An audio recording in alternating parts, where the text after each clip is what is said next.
ഇപ്പോൾ രക്ഷാപ്രവർത്തനം ഊർജിതമായി നടക്കുന്ന മേഖലയിൽ മുണ്ടക്കൈ മേഖലയ്ക്ക് സമീപമുള്ള പാടി മേഖലയായിട്ടുള്ളവിടത്തു നിന്നാണ് ദേവൻ വിശദാംശങ്ങൾ നൽകിക്കൊണ്ടിരുന്നത്.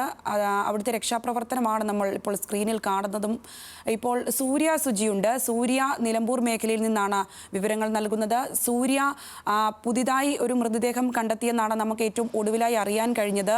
ആ മൃതദേഹം സംബന്ധിച്ച കൂടുതൽ വിവരങ്ങൾ എന്തെങ്കിലുമൊക്കെ ലഭ്യമായിട്ടുണ്ടോ? ഇപ്പോഴത്തെ അവിടുത്തെ സാഹചര്യം എന്തൊക്കെയാണ്?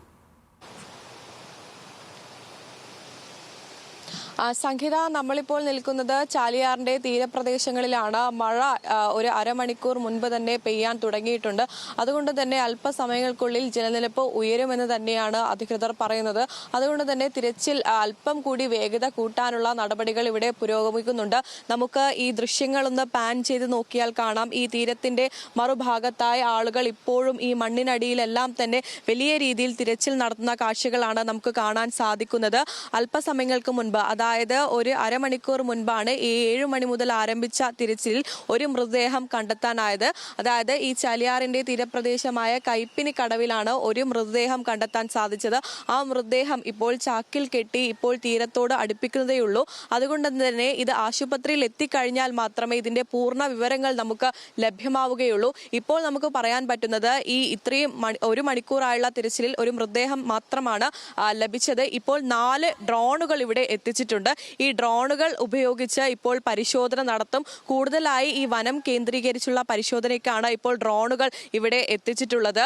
രാവിലെ SP-യുടെ നേതൃത്വത്തിൽ അവലോകന യോഗം ഉണ്ടായിരുന്നു. അതായത് കൂടുതൽ സംഘം തിരിച്ച് നാട്ടുകാരെയും ഈ പ്രദേശവാസികളെയും അതോടൊപ്പം തന്നെ ആദിവാസി ഊരിലെ ആളുകളെയും ഒക്കെ ഉൾപ്പെടുത്തിക്കൊണ്ട്, കാരണം അവർക്കാണ് ഏറ്റവും കൂടുതൽ ഈ മേഖലയെക്കുറിച്ച് കൂടുതലായുള്ള കാര്യങ്ങൾ അറിയുക. അതുകൊണ്ട് തന്നെ അവരെയും കൂടി ഉൾപ്പെടുത്തിയിട്ടുള്ള ഒരു തിരച്ചിലാണ് ഇന്ന് വ്യാപകമായി നടക്കുന്നത്. ഇന്ന് 4ാമത്തെ ദിവസമാണ്. ഇതുവരെയായും 173 മൃതദേഹങ്ങളാണ് നിലമ്പൂർ ജില്ലാ ആശുപത്രിയിൽ എത്തിച്ചത്. കൂടുതൽ മൃതദേഹങ്ങൾ ഇന്നത്തെ തിരച്ചിലിൽ ലഭ്യമാകുമെന്ന് തന്നെയാണ് അധികൃതർ നമ്മളോട് പങ്കുവയ്ക്കുന്ന ഈ വിവരം. ഈ റവന്യൂ അധികൃതർ, അഗ്നിരക്ഷാ സേന ഉദ്യോഗസ്ഥർ, വിവിധ സന്നദ്ധ സംഘടനകളുടെ ആളുകൾ, മറ്റ് രാഷ്ട്രീയ കക്ഷി ഭേദമന്യേ എല്ലാ ആളുകളും ഈ തിരച്ചിലിന്റെ ഭാഗമാകുന്നുണ്ട്. നമുക്കിപ്പോൾ ദൃശ്യങ്ങളിൽ കാണാൻ സാധിക്കുന്നത് പോലെ തന്നെ മഴയാണ്, പ്രതികൂല സാഹചര്യമാണ്. എന്നിട്ടും അതായത് ഈ പുഴയിൽ ഇപ്പോൾ കുത്തിയൊലിച്ച് വെള്ളം വരുന്നുണ്ട്. ഈ ഒരു സാഹചര്യത്തിൽ പോലും ആളുകൾ ഈ തിരച്ചിൽ നടപടികളുമായി പുരോഗമിക്കുന്ന കാഴ്ചയാണ് നമുക്ക് ഈ ദൃശ്യങ്ങളിൽ കാണാൻ സാധിക്കുന്നത്. സംഗീത, ശരി.